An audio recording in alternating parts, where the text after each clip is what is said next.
What is going on? Movie meals. I literally just woke up. I mean, this is what happens on the weekend. Your boy sleeps in. Kyle, did and you me just wake both. up? I did just wake up. Ooh. That's why I have the hat to protect all the hat hair Oh, or oh, all oh. the bed hair. I That's should how you're probably do supposed to that. do it. Ooh, let's do a Zoom 5. Ooh. Nice. We're here for the Mandalorian Aftershow. We were going to film it yesterday, but we wanted a guest on, and then we had scheduling conflicts, so we moved it to today, and then the conflicts didn't go away, so we're going to do it on a Sunday, and it should hopefully be up very shortly after it is filmed. So let's And he'll get never into come this. on the show. One day, I believe. We He got blew his 6 chance. episodes left. You only get one chance. All right, let's get into this. The Mandalorian Episode 2 after show here. Kyle, let's just start. What were your basic thoughts of this episode? What'd you think? What'd you like? What'd you dislike? Go ahead.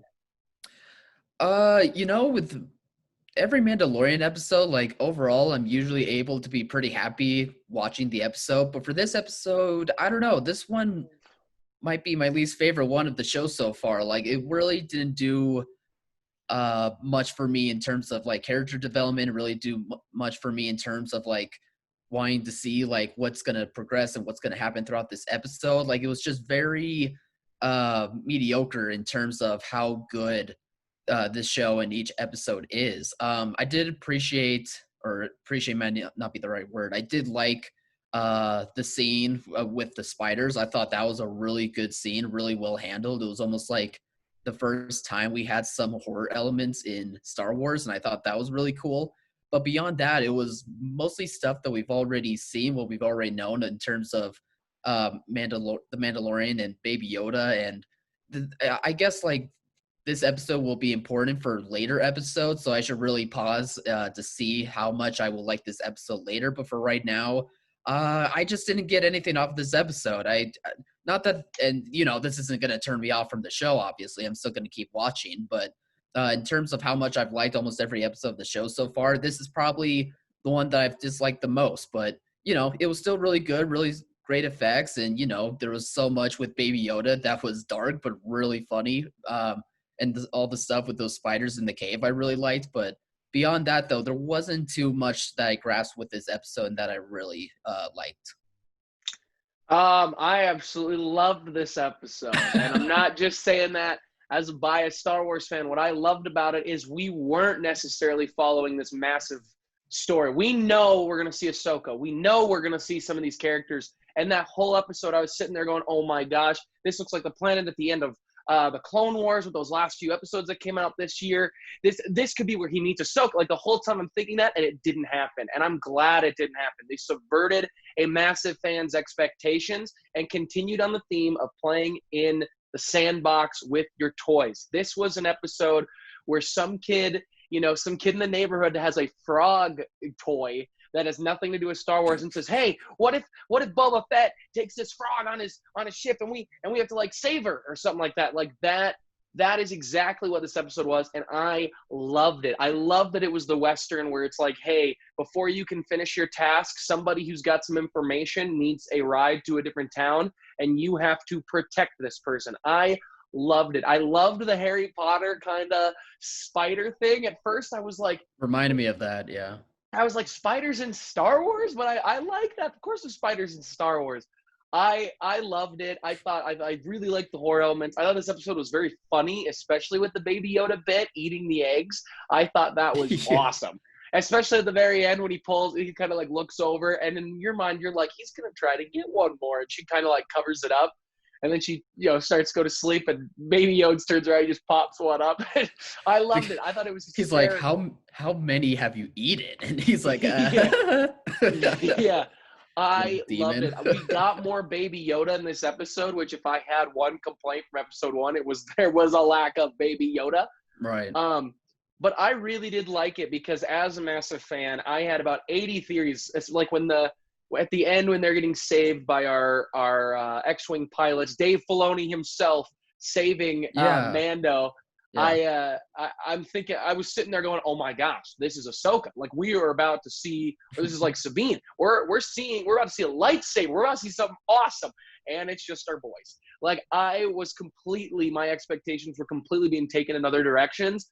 And I'm glad that they're doing this at the start, especially after announcing that all these characters were going to be in this season, that they are subverting my expectations as a massive fan, because I don't necessarily want the story to be taken over by these characters we're expecting. I want them to be smart side pieces, which Ahsoka was very much that in Rebels, and Dave Filoni obviously made that show. So I think they're handling that very, very well, because she is not the main focus in Rebels, but she pops in when it's appropriate. And I hope that happens here. It was directed by Peyton Reed. I really liked the direction, and it makes sense. They added a tiny bit of horror in there, and it worked. I thought it worked really well. There was moments I was kind of getting claustrophobic, and I was like, how the heck are they going to get out of this? They're just stuck in the cockpit. I love that they're getting up, and you're like, all right, they're going to limp their way out of here. Boom! Mama Spider we thought was dead is not. I love that. I love that the frog just snuck off, found the hot springs, and is like, all right. It just jumps on in. She also, that species got their clothes on fast. She like whipped her tongue out, grabbed her clothes. Next thing you know, she's in about 18 layers. I was like, this is quick. I like we went a little more dark. I like you bringing a guy like Peyton Reed to direct that episode. I really enjoyed it. I liked seeing the X-Wings, because in the trailer there was a lot of speculation. Are the X-Wings joining Mando? Like, it looks like they're not necessarily fighting against each other, but they're fighting with each other in that shot in the trailer. And they're not. And I really liked that. I liked how he escaped, how he just, went in the clouds, went straight up, cut the engines off, and just went straight down. I really, really loved the episode. I had a fun time with it. I understand where you're coming from. I had a feeling many of our group who watch the show, as well as many fans out there, probably feel very similar to you. They want to get into the new story. But hey, the more time I get with just Baby Oats and Mando, the happier I am before we get him out of here. Yeah, it's weird, because I like it too, to where it feels like every episode is some kid's different imagination playing in their sandbox. We get like a new small adventure with Mando, but we see like what the consequences of it will be for like the big picture. I just didn't get that big picture aspect within this episode, and maybe it wasn't supposed to happen. Maybe that wasn't the purpose of this episode, or maybe we will see the consequences from that episode be played on further down the road. But just for right now, I'm not blown away by this episode. I'm not.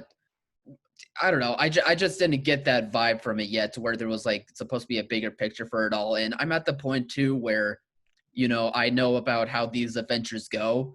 So I'm hoping that it's not the case of like, I'm tired of the format. I don't think it's that. I just think like the episode just didn't work for me. Like the adventure was cool, but it just wasn't one of my favorites. So I'm willing to hold off on all the negativity that I'm saying until like further into the show, just to see how that episode plays out into the rest. Yeah, and I get the feeling. Again, I enjoyed the heck out of this episode, and I don't need a massive bigger picture. I know what this show is, and our goal is getting Baby Oats to his family, and however, whatever direction that takes us is the direction it takes us. I really loved it. I'm going to share this story because it makes my heart so happy. Okay. There's one little kid, I'm a teacher. I teach 6-year-olds, 6 and 7-year-olds. And one of the little boys, when I met his parents just a week or two ago at conferences, I told them, this kid reminds me so much of me. He ran up to me on Friday. I got into the building early. I already get in pretty early, but I got in there early. Pretty much the only one in the entire building. First in, best is the mentality I got. But, and I got in to watch Mandalorian on my smart board because it's bigger. And, he came running in first thing in the morning. He came running. He goes, Mr. Weaver, I have watched the new episode. I've watched it every day. And my response was, how could you do that? The new episode came out this morning. And he looked at me like, what? And I was like, remember, there's a new episode every Friday. So this morning they dropped a new episode, and he like, eyes got wide. You could see the twinkle. And he's like, when I get home, I'm going to ask my dad right away because I want to watch it. And I was like, good, because it's awesome. And I'm curious to see what he like. I love talking to him. He's 6 years old. I love talking to him because I'll actively ask him, "What do you like about it? What do you not like about it?" Should have him on the show. We should. And he, not a bad idea. 6-year-old reviews Mandalorian. I'm curious to see how the horror element resonates with the 6-year-old because I know he loved the first episode, and he calls the crate dragon. What did he call it? He called it like a lizard or something. He had a funny name for it, but like those moments remind me of what Star Wars is, and and how happy it makes me that this show is resonating with people. The first episode got as many views in its first weekend as the entirety of season 3 of Stranger Things on Netflix. This show is massive. People love this show. And that was real last year because I remember being in weird places. Like one time I was in an IHOP just waiting to go get, my food or whatever and sit down.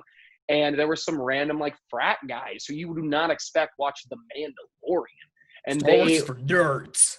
Seriously though, like they looked like that kind of old school jock. And then all of a sudden one of them was like, dude, we forgot to watch the new Mandalorian episode last night. And they were like, oh my God. And they just started talking about the show. And I was like, this, not only, again, Marvel, I really do believe Marvel gets the biggest credit for making nerd culture super acceptable. Yeah, but for sure. Because of that change, this show is taken off. The Western style is stuck. We're not super, super focused on the Skywalker saga, which a lot of people were over with, which after episode 9, I'm over with. So I really love that we're just kind of taking our time and just, I like that I just get to enjoy Star Wars. It feels like Star Wars. They're taking the Western part super intense. I love that. I'm waiting for them to take the samurai to the next level in this show. But yeah, I just love this episode. Do you have anything more you want to add? Well, first off, it goes to show that, sometimes the binging format is fun, but it's not always the best move to make. We see like with The Mandalorian and The Boys, each episode is getting ratings that are similar to what you were saying with Stranger Things season 3. Like sometimes old school waiting for the next episode is like the best way to go. It probably depends on the show, but it just goes to show like with the right show and the right format, like companies will be able to get those types of ratings and audiences will love it because they'll be loving the anticipation and, the camaraderie that is with fandom. And when it comes to your story, with the 6-year-old, it reminded me like while, a 20-something-year-old may not like this episode and he's getting all, hot and bothered with it on, a YouTube show, there's children out there who are thinking like, oh my gosh, this episode's amazing. They were able to see something about this show that was or this episode particularly that was so great while, I'm like, oh, I didn't like this as much as I should, so it just goes to show like at the same time though, this is a show like everyone can gravitate towards, everyone can find something that they like. So, while I may not have liked this episode all that much, there's still so many other people, especially young children, who are getting influenced in positive ways by this show that, that's the most important thing is if people still like it and people still find what they like. And so, take my words with a grain of salt, but there are so many reasons to be enjoying this episode and enjoying this show, and props to you. I mean, that's the whole fun of this. We all find something different that we like and we all, collaborate and we get to talk about it and have fun because that's what it's supposed to be, right? Yeah, exactly. And, another little small side story about my little guy. He, I asked him one day just that, if he mentions Star Wars to me at all, I'll stop teaching. I got to drop everything. I really will. And I was in the middle of teaching and he said something about Star Wars. And I said, what is your favorite movie? And he said, The Force Awakens. And I said, what is your least favorite movie? And he said, the last one. I fell asleep because it was boring. And I was like, thank you. I was like, oh my gosh, JJ, you couldn't even get it right for the 6-year-olds. Thank God they agree with me. Like, I kind of freaked out. And then you ask, what's the most deep and complex Star Wars movie? And they go, The Last Jedi. And you're like, A+, early recess. Everybody's getting recess. It just rips my mind. Yeah, speaking, we haven't had enough diversity in the world and people hating each other. So let's talk about The Last Jedi again. Yeah, exactly. Makes sense. But yeah, one thing I did notice looking up, I just like to pull up all the episodes and whatnot because I wanted to relook at the title of this one with the passenger. But they announced, they didn't do this when we made the episode last week, but Carl Weathers is going to direct episode 4. That is cool. I like Oh, that. okay. I'm all for that. That's the episode right before the one Dave Filoni wrote. The rest have been written by John, except for the second to last, which was written by Rick. But I'm curious. Let's see what Carl, what do you got going on here, guy? Like, what Yeah, you it's got? this show is really good at like taking, I don't know, not only taking like some really talented, if not underrated, filmmakers and directors, but at the same time, they also throw in some wild cards. I mean, like, we wouldn't really think of Bryce Dallas Howard as wanting to direct a Star Wars show episode, but yet they did last season, and I think she's doing it again this season. I'm not sure, but Carl Weathers directing a Star Wars episode. All right, what the heck? Let's see how this Yeah. works out. And as a massive like fan of film and TV, I love that they're not releasing who made these episodes for the most part. Like, we know Dave Filoni, obviously this Carl Weather ones is getting released, but the fact that the episode ended and I wasn't even necessarily thinking who directed this because I was, thinking about the episode and it Yeah. pops up directed by Peyton Reed. I was like, oh my gosh, like that's awesome. So I like that they're not releasing that. Who will direct the next one? Bryce Dallas Howard. Do they The name. Oh, never mind. What? Never mind.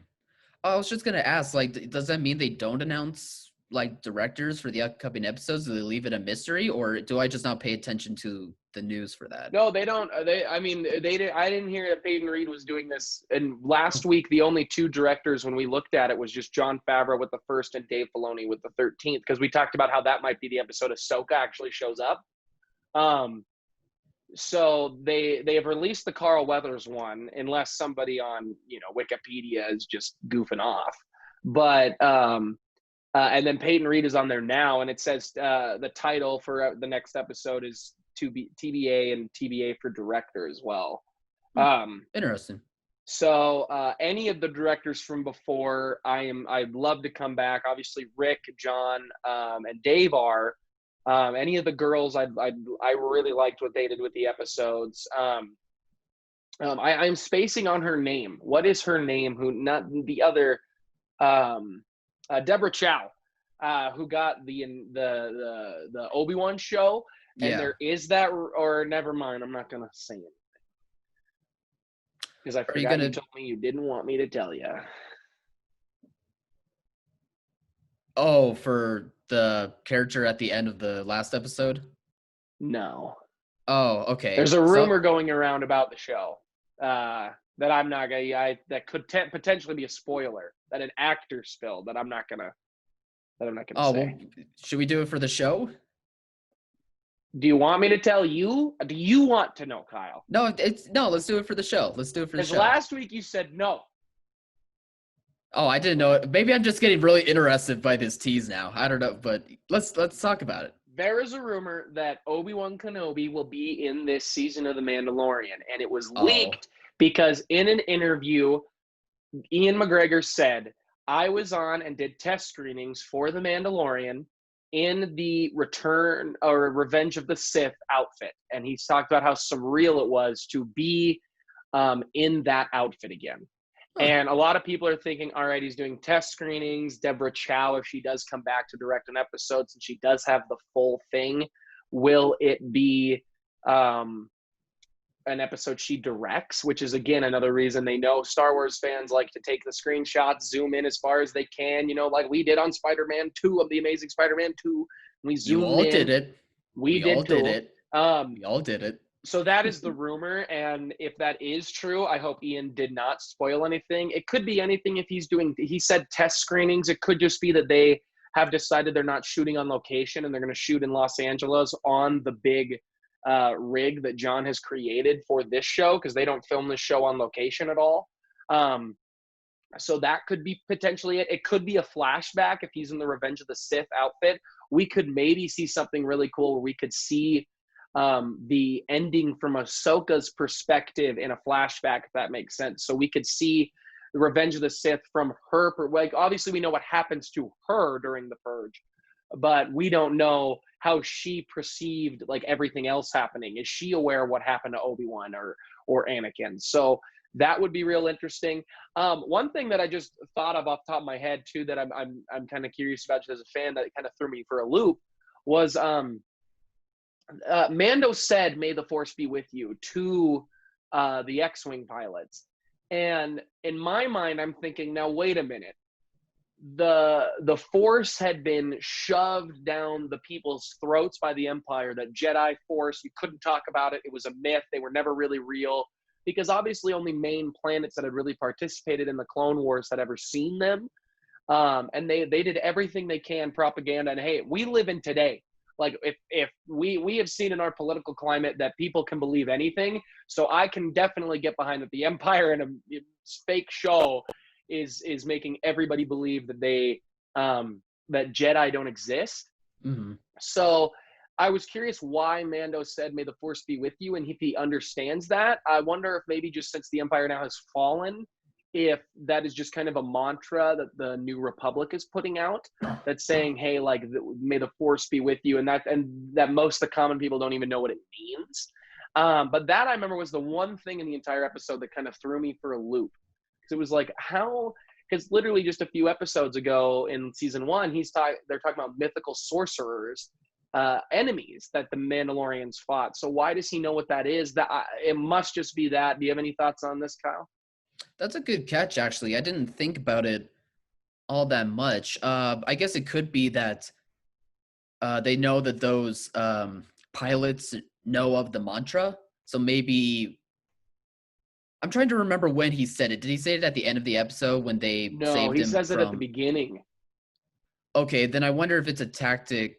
I wonder if he thought that it was like a tactic for him to like kind of escape unbeknown to them of who he is, because maybe if he thought that he said "May the Force be with you," they'd be like, "Oh, they know of the mantra, like they're a good person, we'll let them go." But maybe that also made them more suspicious of the fact. Maybe or he's a Jedi. Now, Kyle, Mandalorian cannot be a Jedi because maybe he got it from talking to Cara Dune. And she fought with the rebellion, and there's rumors about her character that she was actually pretty close with a couple of princesses we might know. So maybe she and we'll get a flashback scene of conversation that the two of them had, where she said, one of the things that at the end of when the battle ended, everybody was going around saying, "May the Force be with you," and maybe she says to Mando, "I didn't really understand what it meant to you," and he says no, and then it'll make sense why he ended up saying that. Maybe he just said it because Jon Favreau wrote it in and forgot that would make, a super nerd like myself kind of question things. You never know. He's a pretty big Star Wars nerd. The fact that he takes the most obscure references and puts them into this show. So I don't know. It could be a callback. It could. He shouldn't make a mistake then. It could just be, we're 5 years after the fall of the Empire. It could just be they're throwing up posters that say, "May the Force be with you, love the New Republic," or something like that, and Mando's just seen that. Obviously, Mando's been around. He knows things. So who knows? That was the one thing, though, as a super nerd that just kind of took me back. And I was like, wait a minute. But outside of that, I loved the episode. Very curious to see what episode 3 is, because we're going to a new planet. We're off Tatooine now. Does her husband actually know these Mandalorians? Is it going to end up being Sabine? I have a very big feeling that this next episode will be that shot, and we will see Mandalorian on a normal boat. And I'm excited for that, which would make sense if he's taking a frog to a place that has the climate for them. So you assume it's going to have a place with water. So, right. And the Razor Crest is absolutely destroyed, so he might have no choice but to take a normal style ship. And we know that we got a quick glimpse of a character that a lot of people think might be the live action version of Sabine from Rebels.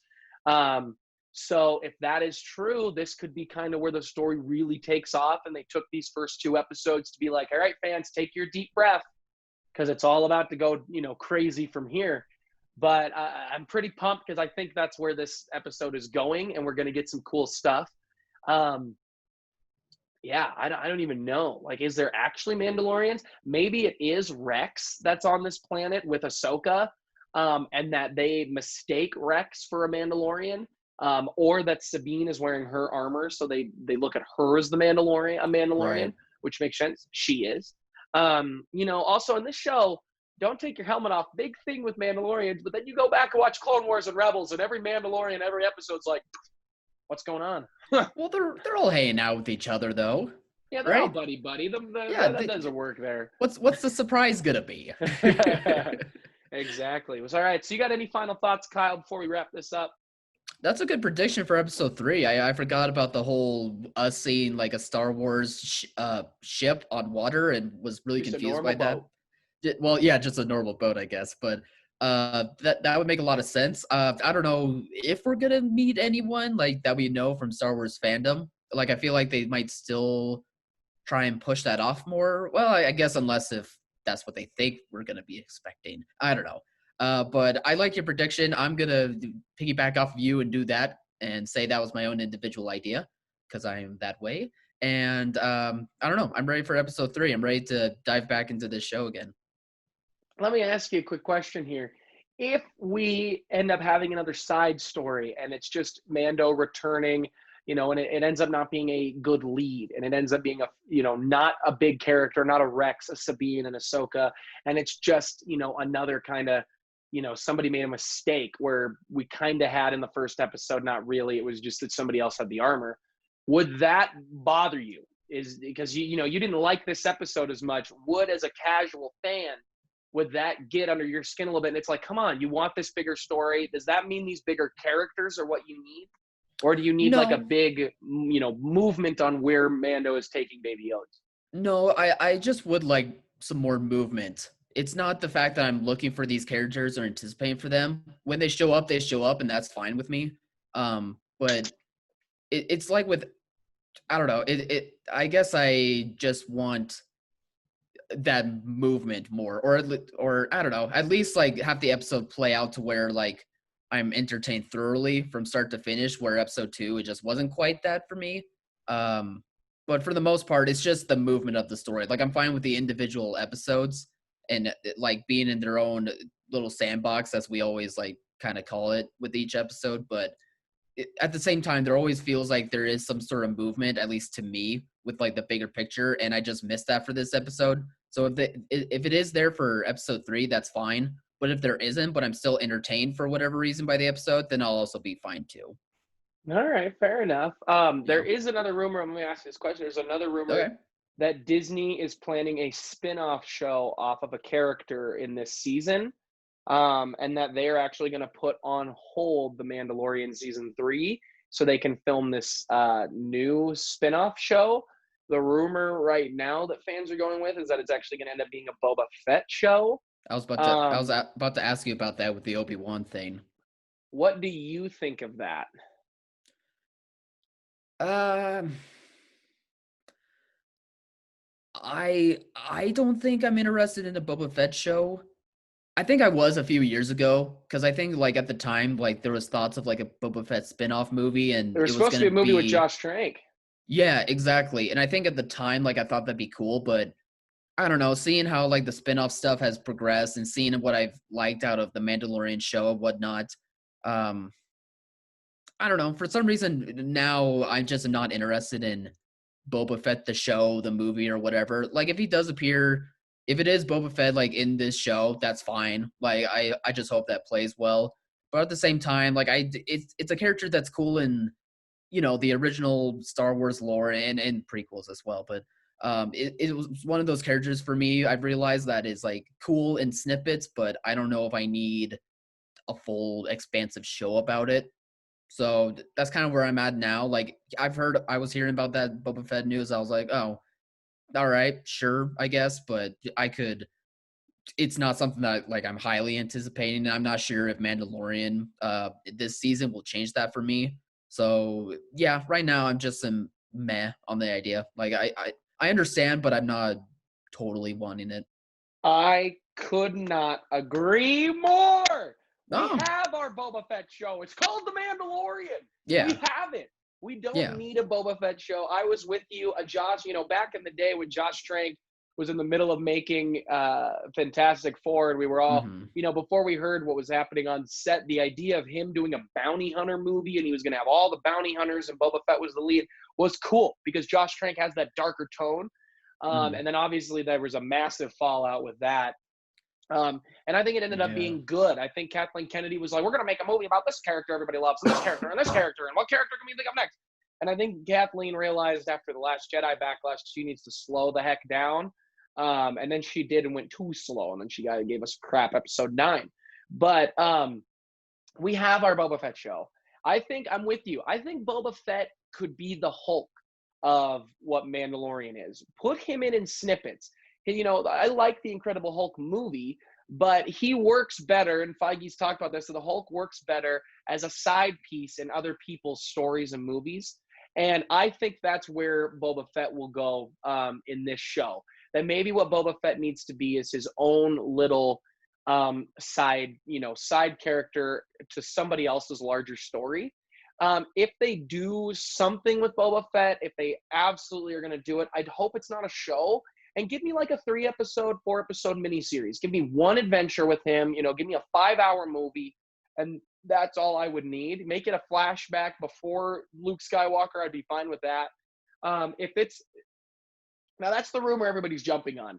If they actually announce and we receive the live-action Ahsoka by Rosario Dawson and Sabine really well, and then they announce that the spin-off show is actually going to be a live-action show of those two characters and Rex potentially going looking for Ezra, and that they actually haven't found Ezra yet, I'm much more interested in that.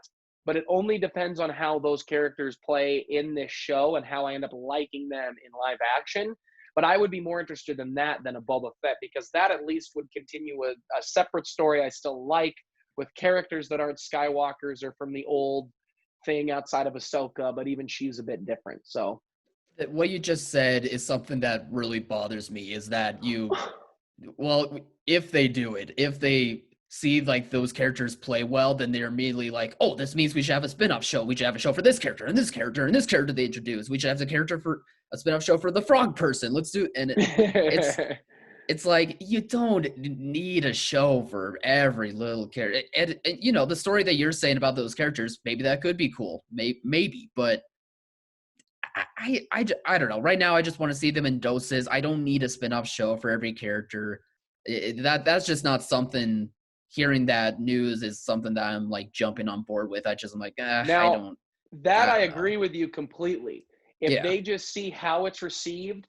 And I meant more of that they might have this in their back pocket. They might have gone into putting Ahsoka in saying, hey, we actually and honestly, I don't think this is Kathleen. I think this is John and Dave saying, hey, maybe Filoni has come up and said, I've got this idea for this Ahsoka spinoff show, but I want to wait and see how it's perceived. If that is the narrative in the room, I'm much more on board. If it's Kathleen and new Big Bob coming down and saying, no, we need a spinoff show for this one and this one and this one because we need money and COVID and everything is ruined. We need money.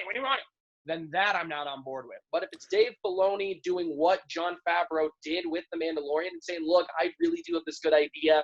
I've dipped my toe in the waters now on directing. I'd like to take over this show while Jon focuses on Mandalorian. That would not make me as hesitant as news that they're just rushing a show out.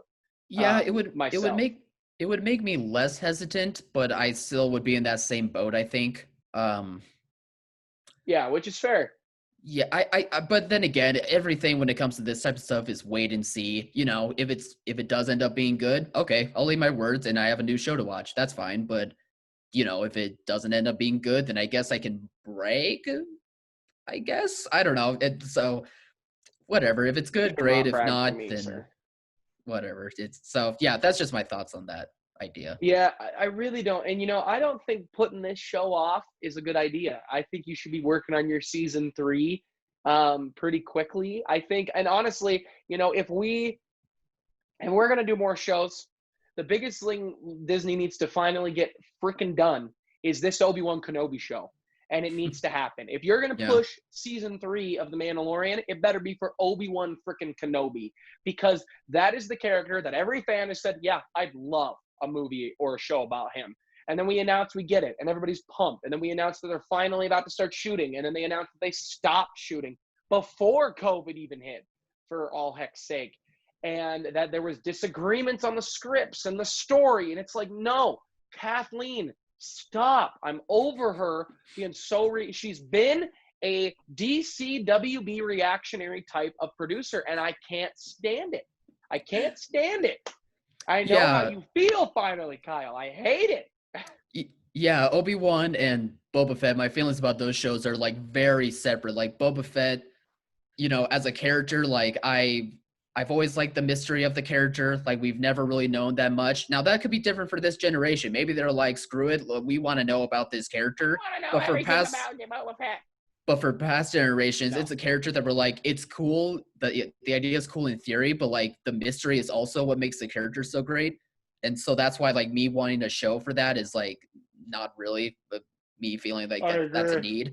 But with Obi-Wan, I feel like that's really worthy of a show. I feel like that's something that I would like to explore more of. I would love to see that actor in that role. And I would also love to see, you know, maybe it's the time spent between episode 3 and 4. Who knows? But it's just, there's much more intrigue for me, or I guess intrigue's not the right word, but there's much more of me wanting to see of that character as compared of the character of Obi-Wan as compared to Boba Fett.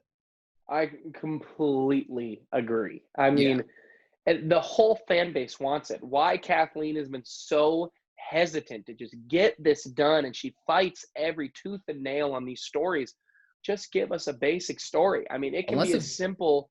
Unless if the script was just bad, but I don't know. Yeah, I'm not too sure if it was. It's just so hard to believe anything that comes out of Star Wars now after what happened with Solo and Rogue One and Episode 9. I mean, she has just been nothing but reactionary. If she has one disagreement, you know, because I defended her tooth and nail that we all just assumed that our boys for Solo made this amazing script, and all the rumors were that they actually made a really wacky script that had nothing to do with Star Wars.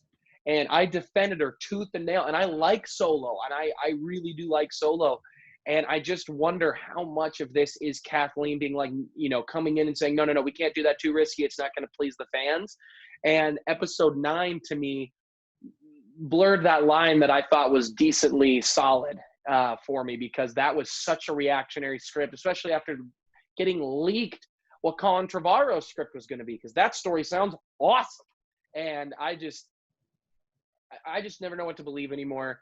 I love that Jon Favreau and Dave Filoni are actually getting to do whatever the frick-frack they want, because they are making good, compelling, fun stories. Even an episode like you might not love, overall you're loving this show.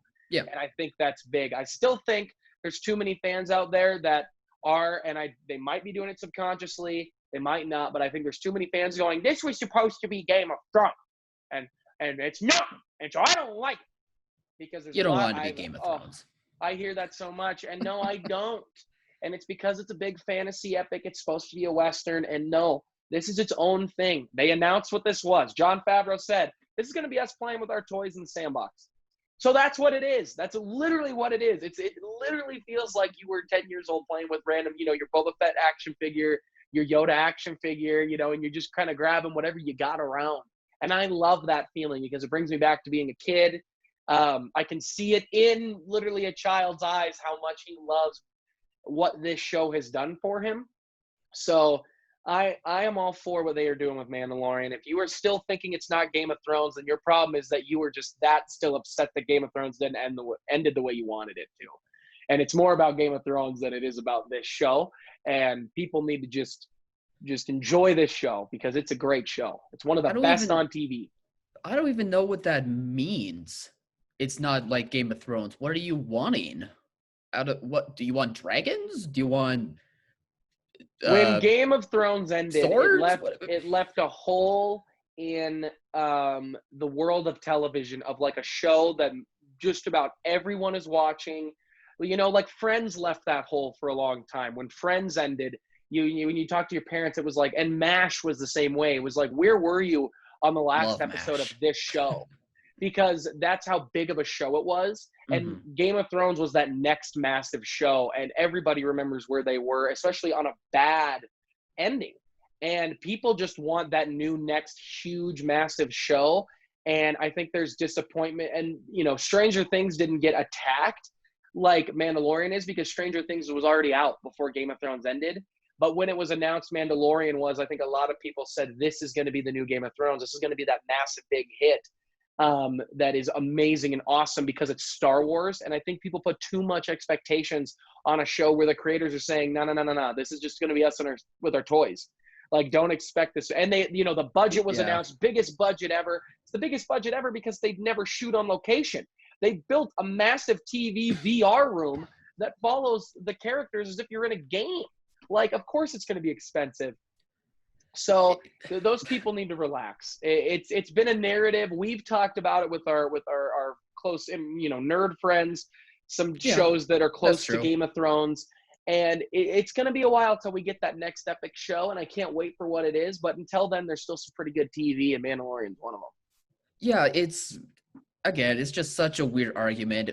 The next Game of Thrones level show, who knows what it'll be? Who knows when it'll be around?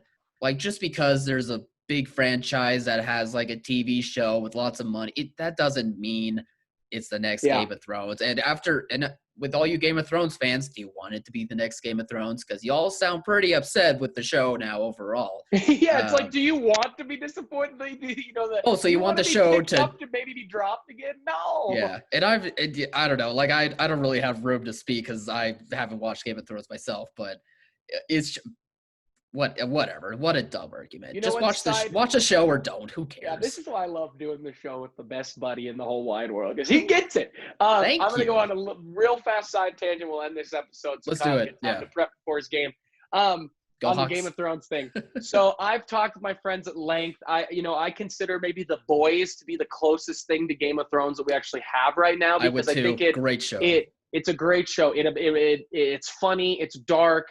It's intense. The biggest thing it's lacking is the fantasy element. I'll tell you right now, and I have been saying this since before Game of Thrones ended, and I don't bring it up as much because our audience isn't this type of audience as much. But the next Game of Thrones is already out there. It's been out there for a long time, and it's called Attack on Titan. And it has always been the next Game of Thrones. In fact, I might like it better than Game of Thrones overall. And I didn't read the books, so yell at me all you want. I only watched the show, and I loved the show. Didn't like the ending. But I'm actually rewatching Attack on Titan right now, and I cannot tell you guys enough that it is exactly what you want from Game of Thrones. It's fantasy, it's dark, it's horror, it's violent. There's not as much sex in it, but you'll be fine. It's an insane story. It constantly subverts expectations. I mean, constantly. And it's just about to end. And its ending has built up to that level for me where I am so freaking excited for the final ending of this show and book because I've been reading it as well that I'm losing my mind. So if you are a viewer here and you are against what Kyle and I are saying in Mandalorian being the next Game of Thrones because you really want the next Game of Thrones and you are not a fan of anime, you need to put that aside and go try this show out. It's on Netflix. Go watch this show, Attack on Titan. It is the next Game of Thrones. It might even be better. It is one of the best stories I think has ever been written. So that's my little tangent on the Mandalorian after show. We're talking anime. We're talking Game of Thrones. This is what happens when Kyle and I'll go for too long after I just woke up. So, love it. Gotta love the Mandalorian. Yeah, seriously. Any final thing, Kyle, or should we wrap her up? Well, I have a few thoughts about Attack on Titan. No, that's all I got for today. You need to watch it, though. I need to catch up. You need to watch it. I'm watching season 3 for the first time after only reading it, and my mind is being blown, sir. I'm going through haiku right now. Just give me a minute. True. Great show. It's a great show. All right. All right, guys. What did you think of The Mandalorian? What did you think of our tangents on shows that have nothing to do with The Mandalorian? Please comment below. Let us know. Remember to like, subscribe, and share. We love doing movie meals. We will eventually have my friend Tanner on again, who did a Mandalorian kind of expectation episode with me when the trailer dropped. Massive nerd. Hopefully our schedules work out next week. So check the look forward for that. Love doing these after shows. We just kind of do a deep dive. So guys, remember, do all that fun stuff. Follow us on Twitter, me on Twitter, all that great stuff. Yeah, and as always, thanks for watching, Mom. See you guys. Amanda.